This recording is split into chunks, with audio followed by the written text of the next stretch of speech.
1997, when Michael Jackson's The World Guide to Beer was released, that people started thinking of beer styles. So he introduced beer styles to the world. Before that, it was kind of thought of as a Hefeweizen wasn't a Hefeweizen, it was a Bavarian beer. So he really revolutionized the way that we think about categorizing beer. So this regionalism that existed prior to beer styles was great, because what happened was that brewers were forced to use whatever ingredients and technology were available to them. And that's how all of the different styles of brewing developed. So if you think about, if you think about having access to only one kind of beer, the kind of beer that you can make where you are with your ingredients and your water and whatever skills you have, then you have to think that the people who only have access to that beer are going to like that beer, no matter what it tastes like. Because if the choice is no beer or bad beer, we will all drink bad beer every single day. And that's what people did. And so, great example of this in like the late 1500s, early 1600s. In England, specifically in the western part of England, there wasn't the technology to gently dry malt the way that we have now. So they were forced to dry malt over wood fires. And what happens is that wood smoke was deeply flavored malt. And people who would visit the western portion of England and be served this beer, they found it undrinkable. They referred to it as beer only for the local and the desperate. But the people that lived in that area, they loved it. They were content to drink it. They found it very palatable because it was all that they knew. Now, if you will forgive me at this time in talking about styles before we move on specifically to kind of how seasonal styles came into play, I want to talk to you about my favorite story of a beer style as a part of evolution, as a truly necessity being the mother of invention. And this starts in Bavaria, where the Germans really wanted to find a way to make their beer last longer. So what they did is they took it and they put it in caves in hopes of keeping it cooler, and that the coolness would act as a preservative. In a lot of cases, when they put the beer in the caves, it wasn't quite finished fermenting. As you know, if these beers were made with ale yeast, and they were, ale yeast does not love cool temperatures. It doesn't work very well at cool temperatures. So what those yeast had to do was find a way to evolve to survive in the conditions that they were now being placed in, conditions they'd never experienced before. What they were able to do, Saccharomyces cerevisiae, that is the Latin name for ale yeast. So they're in the beer, they don't like it, it's cold, they need to figure out a way to survive, and they mate with another yeast called Saccharomyces eubaenus. Saccharomyces eubaenus is found in only one region of the world, and it's in Patagonia. Patagonia is in Argentina. Now, if I were to bore you enough to bring in a slideshow on PowerPoint, I would have a map to show you just how far apart Argentina and Germany are. They are in different hemispheres, on different continents, completely separated by water, at a time when people didn't get around that much. So what happened when Saccharomyces cerevisiae and Saccharomyces eubaenus mated? They instantly formed Saccharomyces pastorianus. Saccharomyces pastorianus is a modern lager yeast. It is a lager yeast, and it's asexual. It can't mate with any other yeast strain. So it is the same. It has asexually divided since then, since it was instantly bred from those two yeast strains.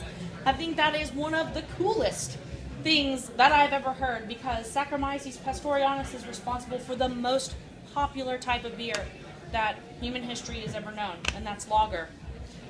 So thank you very much for letting me get off on that tangent. I love that tangent. That's pretty cool. And I think it speaks really to how styles were born. They weren't just made. We also like to nerd out. That's okay. That's all right. So we've talked a little bit about styles in general, so it's not too hard to extrapolate from that point how seasonal styles came to be. So seasonal styles were really all about the same thing, using what you had at the time. So in that case, if you're brewing in the spring or the summer, you've got some extra stone fruit left over, maybe some berries. Hey, those have got fermentable sugar in them. You got too much to eat, so you throw them in the beer. They don't go to waste. Same thing with brewing in the fall and using pumpkins or pressing apples for cider and how those products became related. In that way, brewing is kind of akin to canning. It was a way to preserve the flavors of the season before refrigeration, before we had modern technology that allowed us to enjoy these items throughout the year through other means of preservation. So we'll talk a little bit later about some of the other ways that seasonal styles develop, but for the purpose of this part of the conversation, let's talk about why seasonal brewing went away for a while. So basically, when the Industrial Revolution reached food and drink, seasonal brewing really wasn't necessary anymore. So what we did is we traded the experience of having the best of the season when it was perfectly ripe, or having it just after, having a little taste of it and the few ways that we knew how to preserve it. We traded it for having a diluted version all the time. If you've ever had the pleasure of going to a beer dinner with Garrett Oliver from Brooklyn Brewery, he talks about this, and he talks about how with the Industrial Revolution, agricultural revolution, we stopped thinking of cheese as a hunk of stinky blue cheese that you can eat and you can talk to someone about where the milk came from. We started thinking of it as a pressed slice of cheese in a plastic wrapper, something that barely was cheese. And the same thing happened to beer. So we're very lucky because American craft brewing has brought back some of those traditions that we lost in that process. So now seasonal brewing is a little bit different than it used to be. It's not necessarily just using the items of the season, the ingredients of the season. Now it's also meant to reflect the weather of a given region, and I think the activities that are associated with that time of year. So, for example, bocks are still really popular in the spring, and they have a history rooted in monastic brewing. The monks used to brew them because they're higher alcohol lagers, and they give them calories during the Lent fast.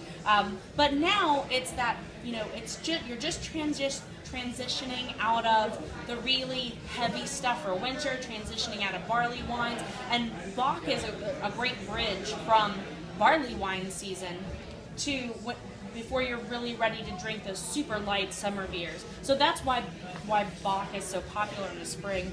I think in the summer we're really we see a lot of lagers, really crisp, like pilsners, pale lagers, wit beers, maybe some saisons, because they've got great carbonation. They're really a little bit lighter in alcohol than some of their styles.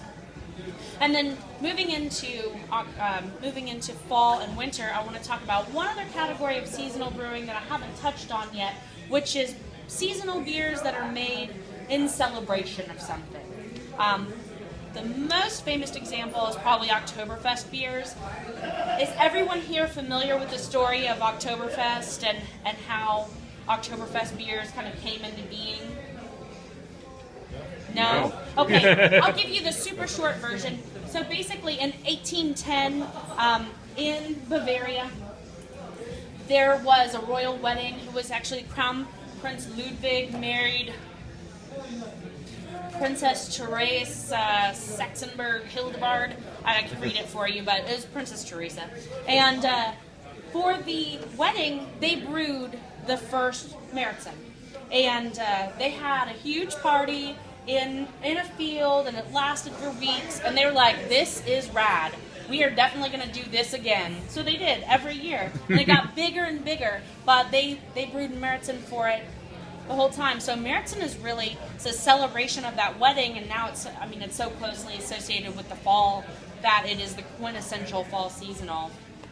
Yep. And another great example of that is brings us to the beers we're going to try tonight.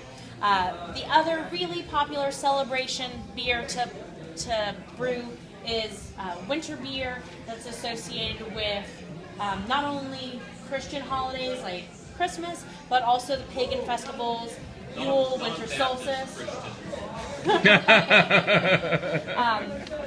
And so I think that the through thread on these beers is that they are, they're elevated alcohol.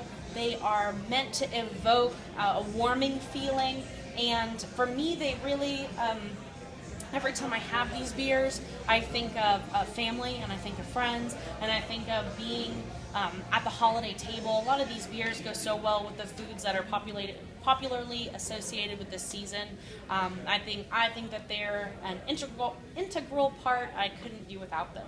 So I brought some beers for you guys to try tonight. I hope you all have your cups. I'm just going to walk around and pour as soon as I find